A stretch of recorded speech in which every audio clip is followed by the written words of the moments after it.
In a bold move that signals a renewed focus on trade policy, U.S. President Donald Trump has announced he is contemplating a 10% tariff on imports of Chinese-made goods, potentially set to take effect on February 1. This decision, which is part of Trump's broader strategy to address what he views as unfair trade practices, especially concerning drug trafficking, has already drawn significant international attention and criticism. During a press conference, Trump described discussions within his administration as stemming from China's alleged role in sending fentanyl to Mexico and Canada. He characterized China as an abuser in global trade relations. In his remarks, Trump emphasized, "It's the only way you're going to get back.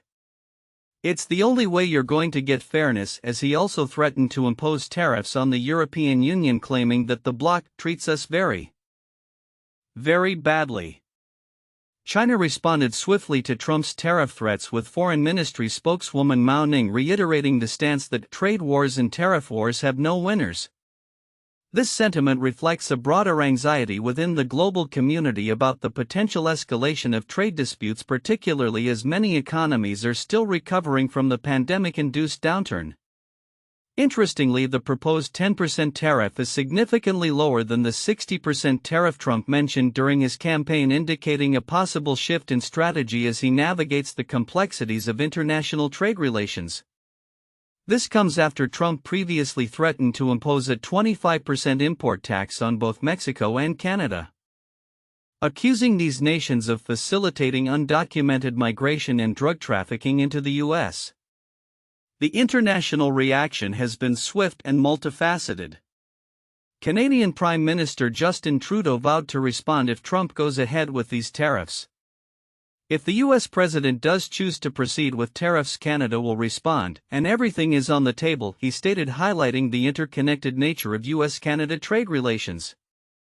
Ottawa is reportedly preparing counter-tariffs that could amount to billions of dollars, a move that could escalate into a broader trade conflict.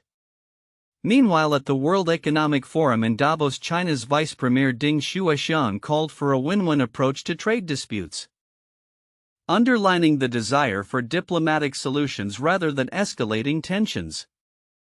This highlights the tension between protectionist policies advocated by the Trump administration and the calls for collaboration that characterize much of global economic dialogue. Economists are divided on the potential impact of these tariffs. While Trump believes such measures will protect American jobs and boost domestic growth, critics warn that tariffs could lead to increased prices for consumers and provoke retaliatory measures from affected countries. The implications of these tariffs could reverberate throughout international markets, affecting supply chains and economic stability. As the situation evolves, the Trump administration's approach will undoubtedly be closely monitored both domestically and internationally, with a keen eye on economic indicators and trade balances. The next steps taken by the president will be critical in shaping U.S. foreign trade policy.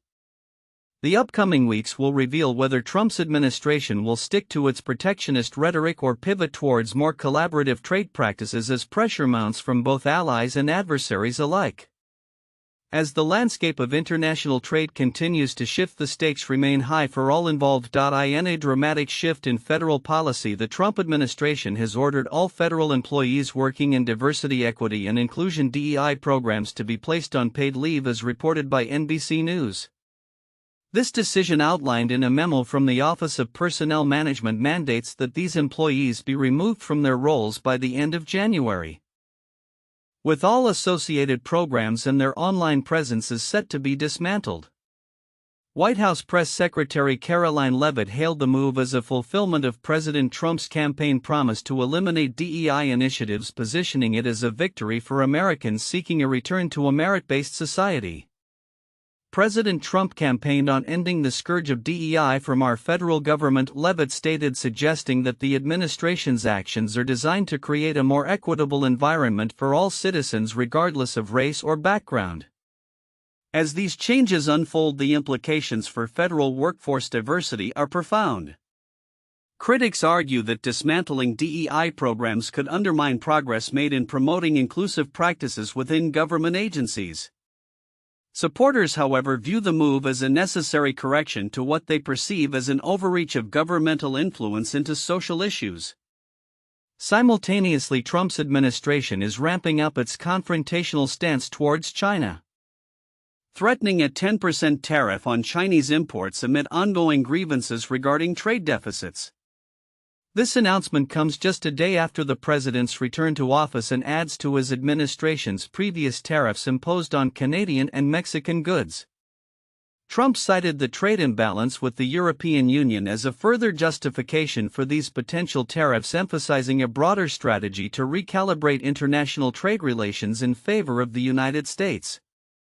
These developments highlight a significant escalation in U.S.-China relations, which have been fraught with tensions over trade technology and geopolitical influence. Economic analysts warn that such tariff threats could lead to retaliatory measures from China, potentially spiraling into a trade war reminiscent of previous tensions during Trump's first term. The impact of these policies could resonate across global markets, affecting everything from supply chains to consumer prices. As the administration moves forward with these controversial policies, the broader implications for both domestic and international landscapes remain to be seen. The dismantling of DEI initiatives may provoke significant pushback from civil rights advocates and federal employees, while the threat of tariffs could alter the dynamics of U.S.-China trade relations for years to come. Observers will be closely watching how these actions unfold and their potential ripple effects on American society and the global economy in the months ahead. In recent years, the narrative surrounding China's economic ascent has shifted dramatically, with experts increasingly questioning the timeline for its potential to surpass the United States as the world's largest economy. As of January 2025, several indicators suggest that China's path to economic dominance is fraught with challenges, particularly stemming from demographic shifts and internal economic pressures. China, with a population nearly 4 times that of the United States, is experiencing a demographic crisis that could hinder its economic ambitions. United Nations forecasts indicate that China's population may decline by 55% by the turn of the next century, while the U.S. is projected to see an 18% increase in its population. This stark contrast creates significant implications for labor supply and economic growth, essential components for sustained economic expansion. The Center for Economics and Business Research, which once predicted that China would overtake the U.S. by 2028, has now revised its estimates, suggesting that such a milestone may not be reached for another 15 years. The roots of this demographic crisis can be traced back to policies such as the one-child policy, which was in effect from 1980 to 2015, severely limiting family growth. As a result, the birth rate has plummeted, particularly in urban centers like Shanghai, where the fertility rate is alarmingly low at just 0.6 children per woman. With projections estimating that by 2040 27% of the Chinese population will be over the age of 65, the nation faces a double-edged sword: an aging population coupled with a contracting workforce. Economic analysts are increasingly expressing concern over China's faltering growth model and its struggle with deflation. George Magnus, a prominent economist at the University of Oxford, noted that while China will continue to exert significant influence in global manufacturing and trade, its economic heft may have peaked. He stated, "I think the window in which there were credible chances that China's GDP might surpass the United States has pretty much closed." China's economic landscape is also characterized by a reliance on exports, which has become more pronounced in the face of domestic issues such as low consumer confidence and a struggling real estate sector. The country's economy managed to achieve a growth target of 5% in 2024, but this figure starkly contrasts the double-digit growth rates seen in previous decades. With the U.S. maintaining a competitive edge due to its relative population growth and immigration policies, the gap between the two economies may widen if current trends continue. While China's purchasing power parity (PPP) has already surpassed that of the U.S., indicating significant domestic spending capabilities, this metric does not translate directly into military or geopolitical strength. Analysts caution that despite impressive advances in certain sectors such as renewable energy and telecommunications, China's military modernization is hampered by internal corruption and technological gaps compared to U.S. capabilities. The geopolitical dynamics are further complicated by the return of Donald Trump to the presidency, where his administration's trade policies and tariff threats may reshape U.S.-China relations once again. Trump's willingness to negotiate could provide China with much-needed breathing room, but it also underscores the growing tension between the two superpowers, particularly in technology sectors critical to national security. The Biden administration's restrictions on semiconductor exports to China are a clear indication of the strategic competition at play. As the international landscape evolves, the potential for India and other nations to challenge China's economic supremacy grows. With a population that has recently surpassed China's and a burgeoning economy, India is poised to outpace China in growth rates as early as 2028. This shift indicates a broader trend where multiple countries in the global south, such as Indonesia and Vietnam, are also emerging as significant economic players, further complicating China's aspirations for global leadership. In conclusion, while China's economic influence remains substantial, the combination of demographic challenges, economic restructuring, and geopolitical competition paints a complex picture for its future. As it navigates a blend of capitalism and central planning, the effectiveness of its policies in addressing these multifaceted issues will determine whether China can reclaim its trajectory toward economic preeminence or whether it will find itself in a prolonged struggle for relevance on the global stage. The next few years will be critical in shaping the economic landscape, not only for China but for the world order as a whole. In a significant move underscoring Taiwan's commitment to national security amidst increasing regional tensions, President Lai Ching-te visited local army garrisons in Taitung on January 22, 2025. This visit comes at a time when Taiwan is intensifying its military readiness in response to perceived threats from China. Lai's visit was framed as an encouragement for the armed forces to play crucial roles in safeguarding Taiwan's sovereignty, especially as the nation prepares for the Lunar New Year celebrations. The Ministry of National Defense MON shared details of the visit on social media platform X, stating President Lai visited Taitung today, encouraging the local ROC Army ROCN and ROCAF garrisons to play key roles in safeguarding national security and ensuring a peaceful Lunar New Year for Taiwan. This sentiment reflects an ongoing strategy to bolster military morale and readiness in light of escalating military activities from China near Taiwan's borders. Taiwan's military has been actively showcasing its capabilities, particularly through its annual media event, which commenced earlier in January. The armed forces demonstrated a range of combat readiness drills, emphasizing their ability to respond to potential threats. MON's updates highlighted various demonstrations, including armored units executing maneuvers with support from Army Aviation and Special Forces, as well as Air Force scramble drills showcasing FCK-1 fighter jets.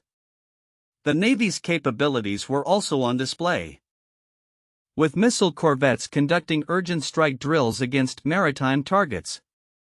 This surge in military activity comes against the backdrop of a complex and protracted geopolitical conflict between Taiwan and China, which views Taiwan as a breakaway province.